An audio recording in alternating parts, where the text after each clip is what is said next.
Welcome to another episode of Magdi-AI Tutorials, where we help you make the most of Magdi-AI, your software QA AI assistant.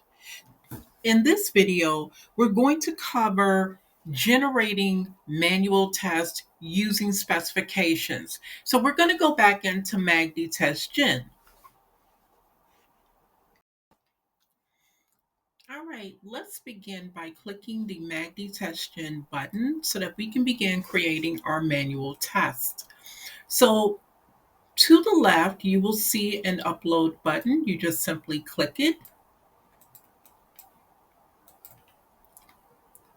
and you can select a document that you want to base your test on.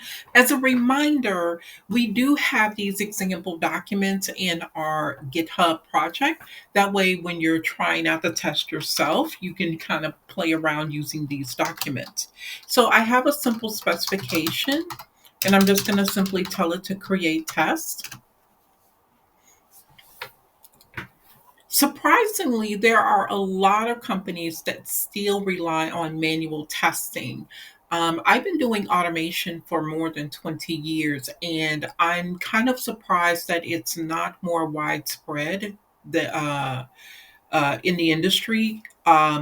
A lot of times, what I find is that sometimes people are working on products where automation isn't allowed. Okay, so now it comes back and it thanks you for the spec and it wants to know, hey, what type of test do you want to create, manual or automated? And here, let's create manual test. And so they're working in sectors where automation isn't allowed, or they're working with systems where it makes automation very difficult. There are security based features in some systems that really don't allow you to use the recording feature. Sometimes there is a way of getting around it, but one of the features that I found very difficult to get around is when you're testing live payments. And that's because there are a lot of built in security features that require manual intervention, and any type of recording devices are disabled during the time that you're using those security features. I know here in Sweden we actually have a security feature called bank ID, and it's I have not found a way to leverage automation, and maybe that's a good thing.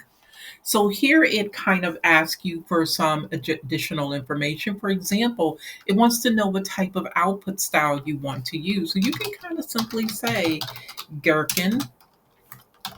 We want gherkin in this particular case.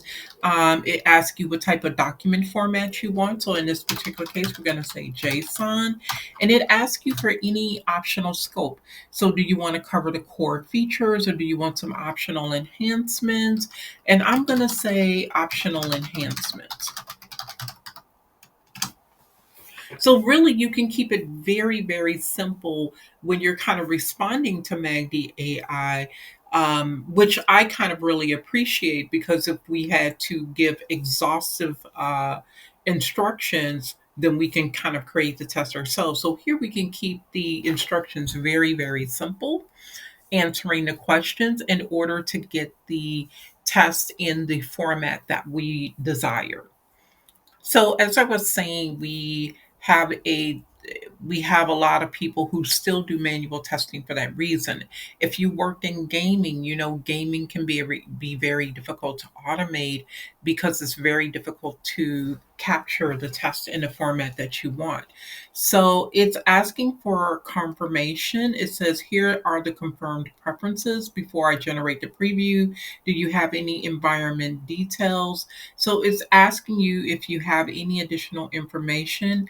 And I'm just going to say proceed with the defaults.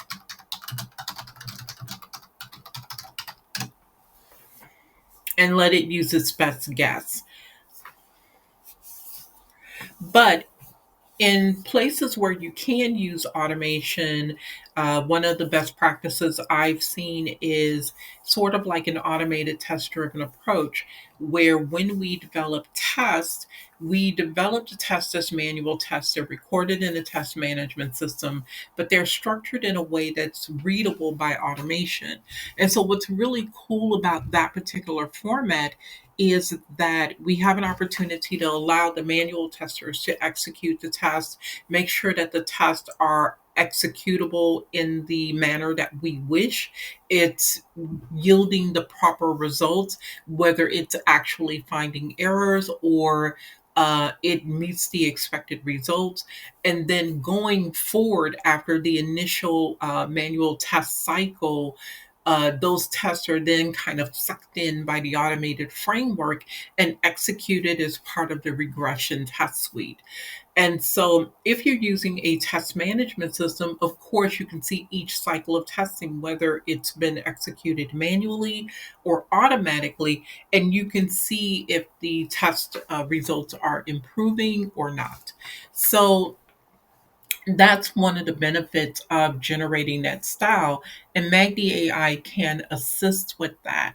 Um, the goal for me when I was thinking of implementing this feature is as QA analysts, a lot of times we're testing against the schedule. I don't care what release methodology they're using and when we're executing their tests. So it generates the manual test. You see that it gives you the confirmed settings, such as given, when, then. The format is in JSON. It put it in a very flat organizational style initially. So you can kind of see it has given it a test style. You can see that there's a title, priority. It offers preconditions, which is great. You see that it starts the given, when, then format, and it generates all of the tests for you. So as you scroll down, you can see that it's really given a lot of tests. There's some follow-up instructions, and it's asking, hey, do you want like additional tests like negative testing, split it in suites, or export it in a downloadable JSON file? And so what I'm going to ask it to do is see if I can get it to give me a better output.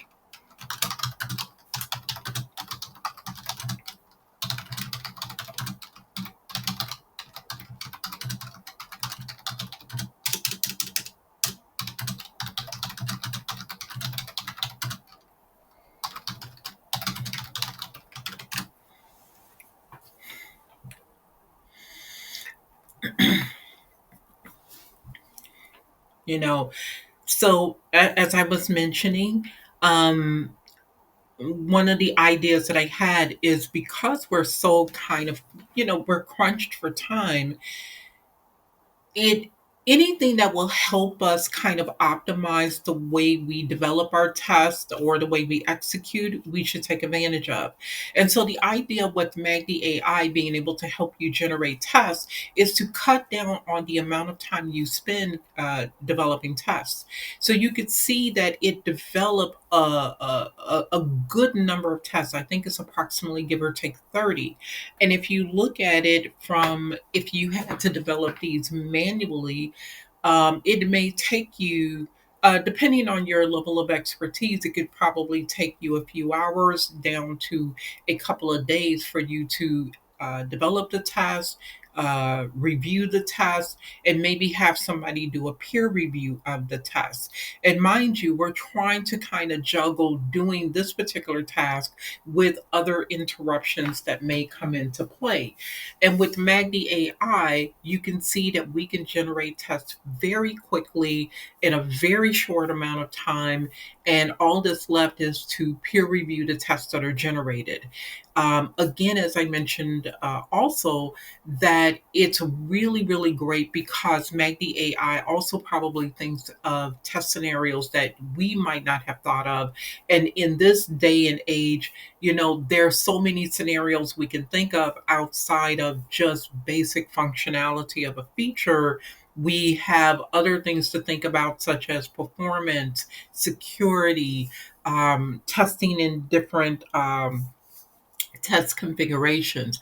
So a lot of times um, so it's very, very helpful that Magdi AI helps you kind of not only think about the test coverage and the different scenarios that you can execute tests over, but it can help you do it in a very, very efficient way that saves you time. And you can use that time for the core thing that's the most important thing for you to do, which is actually executing the test and then triaging bugs. That's the most important thing that we can do. So this helps you save time in generating those tests.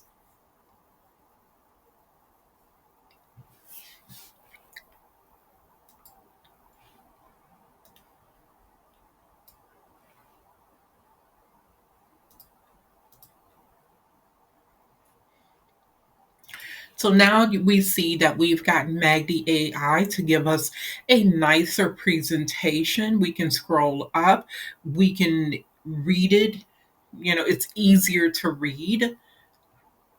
And so here, so you can better see the different um, nodes that it created. You can also see the different parameters that it created. So you can see that we have a test ID, title, priority component, the preconditions, which is really great because it kind of helps you understand what should exist before you begin the test.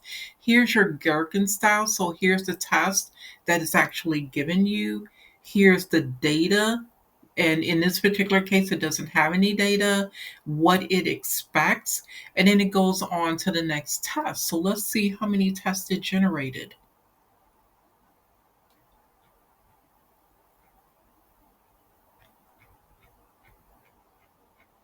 A lot, a lot.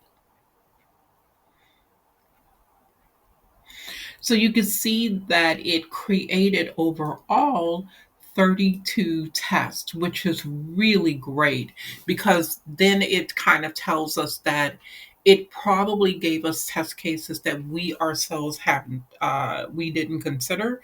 But think about the amount of time that we saved using Magdi AI to generate these tests versus if we had to try and develop these tests on our own.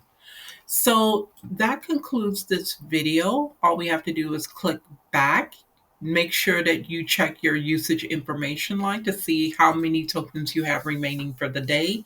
And as a reminder, it does reset every day. Thank you.